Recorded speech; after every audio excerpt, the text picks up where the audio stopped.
যে বড় অভ্যুত্থান ঘটাইলাম, এখনো অনেক ভাইয়ের চোখ নাই, হাত নাই, পা নাই, অনেকে কবরে। এগুলোর জন্য ওদের মায়া কান্না হয় না, ওদের মায়া কান্না হয় ওরা আবার ক্ষমতায় আসবে সেজন্য। সেই সাথ আমরা গ্রহণ করতে দিব না। আমরা বাংলাদেশের মানুষ আজকে দেখেন কত এক।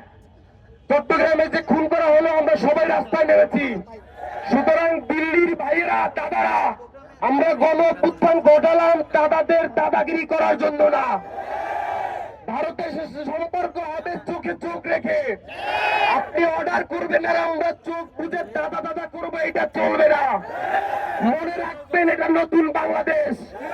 আমরা সবাই একটু হাতের ডান দিকে তাকাই, মাতৃভূমি না মৃত্যু। সুতরাং পাঁচাটার সুযোগ নাই, দালালি চলবে না। দিল্লি না ঢাকা, দিল্লি না ঢাকা।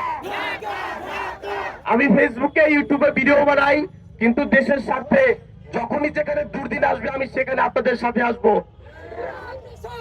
আমি আপনারা যখন কোন সমস্যার আন্দোলন করেন, তখন ছাত্রলীগের বিপক্ষে আমি ভিডিও বানাই, তখন আমি লাইভ পিক্সে ছিলাম। তখন আমি বরিশাল বিশ্ববিদ্যালয়ে আপনাদের কাছে এসে আমি আশ্রয় পেয়েছিলাম। সুতরাং এখন আমি ঢাকাতে আছি, এই দেশের জন্য অলওয়েজ প্রস্তুত। সুতরাং আপনারা আমাদের ভাই, আমি আপনাদের ভাই, আপনাদের অলওয়েজ পাশে চাই। দিল্লি না ঢাকা। বন্ধুগণ, দিল্লির আগ্রাসনের বিরুদ্ধে, কখনো হাসিনার বিরুদ্ধে, কখনো হাসিনার দালালদের বিরুদ্ধে, কখনো দিল্লির দালালদের বিরুদ্ধে।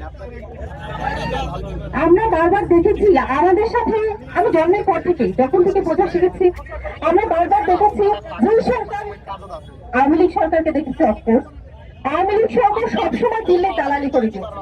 সবসময় আমাদের সমুদ্র বন্দর ভাড়া দিয়েছে, ভাড়া দেয় না, বন্ধক রেখেছে আমাদের সমুদ্র বন্দর। তার পরিবর্তে শুধুমাত্র দালালি করে দিয়েছে। আমাদের সাথে না তাদের প্রতিবেশী সম্পর্ক ছিল কখনো, না তাদের রাষ্ট্রের সাথে রাষ্ট্রের যে সম্পর্ক থাকে তা ছিল।